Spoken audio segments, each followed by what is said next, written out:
All of these things the cab driver have to deal with in a continuous basis. When you drive a taxi, first of all, you have to think, you have to about the accident.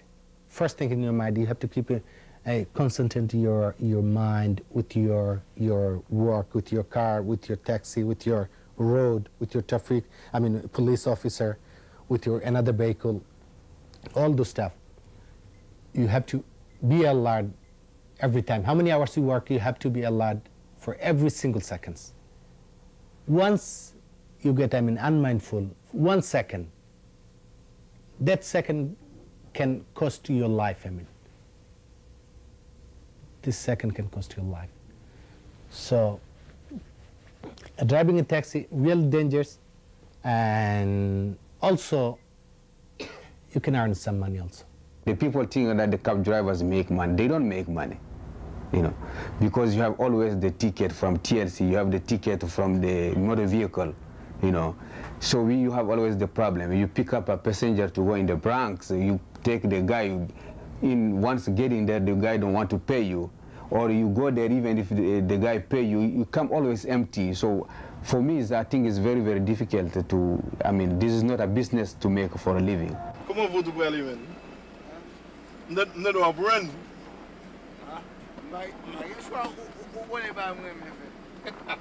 You like to run.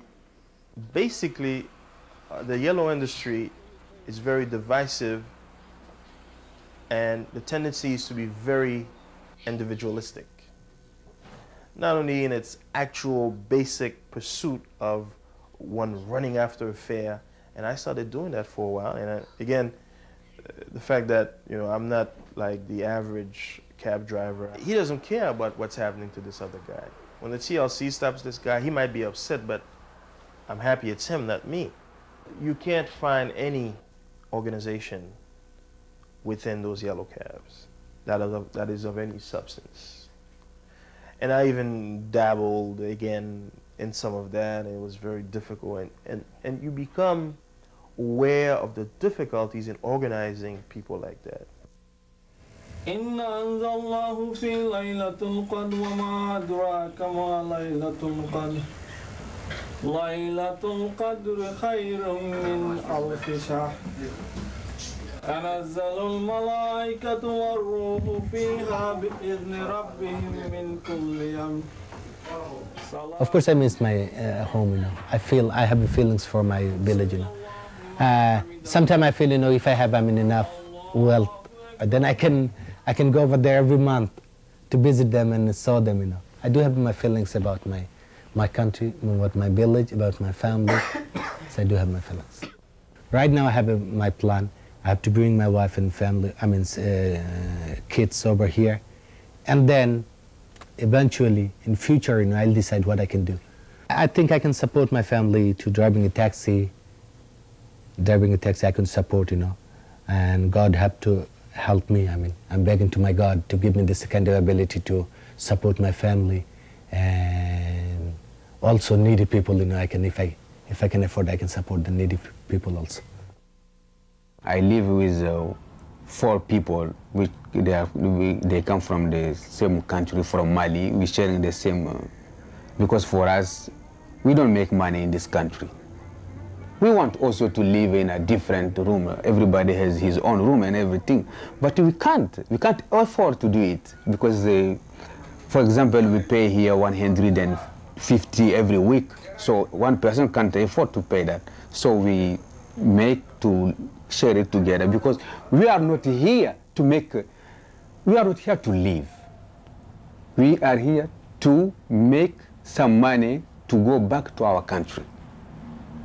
The United States is a nice country, it's a big country. If you want, it's a country you can make money, okay, but it's very, very different from my country, because in my country nobody sleeps in this. There is no homeless in my country, no. And so those are the things which impressed me. So the black people, a lot of people living in the street, living in the subway, something like this, that's unusual to me. There is not, the word racist doesn't exist in my language. And I told you I speak a lot of language in Africa. I don't know any of them what is mean racism. No, for example, if you look the homeless in the subway, it's not the white person who is in the subway. No, it's the black people, some Hispanic people, on something like this. So those people don't have a lot of opportunity to go ahead. No, all the men have something in their head, but if you don't have the opportunity to go far, so you can't do anything.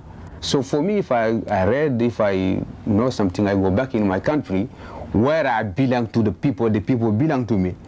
You know, sometimes when I drive in cab, especially when I drive in car, sometimes this hope, you know, I said, no, I'm not gonna stay in this fucking country, I go back to my country. But sometimes everything is okay, you know. And I said, no, I'm gonna stay here to make my studying, you know.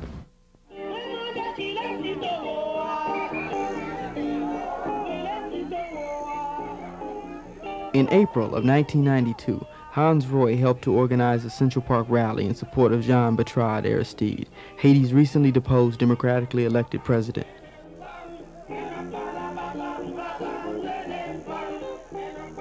My grandfather, who had been a journalist and had been in prison approximately 17 times for being an outspoken critic, was not permitted to leave the country. Mind you, I was only 10, but yet I started thinking about, you know, why is it that a government doesn't permit or couldn't permit, you know, an old man who's practically, in his dying days to leave the country. I would say the thing that I've worked maybe the most at is maybe understanding politics, understanding political structures, and understanding our role as individuals. So that's the thing that I probably have worked hardest at. Even in my years of college, I dedicated so much time in organizing clubs and having Haitians discuss politics of their country and their role in the United States.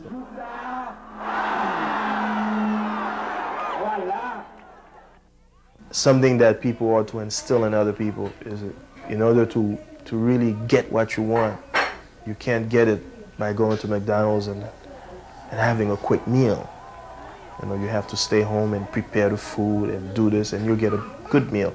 It'll be a lot more nutritious if you choose the right thing. And it's the same thing with politics. You have to really give it time. You have to organize. You have to do things, and you have to have the right focus, the right vision.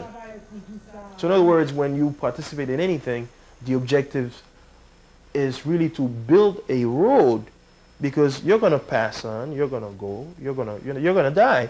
But you have constructed a road that permits you or your children to continue to work for that, for the objectives that you may have, that you foresaw, and that day your children themselves will see, you know. And it's a question of understanding people and understanding how best you can help to make the world better, period. Whatever you do, you know, and understanding how each individual has his particular heritage, yet it's the most interesting thing to learn about people's heritage, because it enhances your knowledge and it makes you a better person to understand other people, instead of, not understanding other people, you know.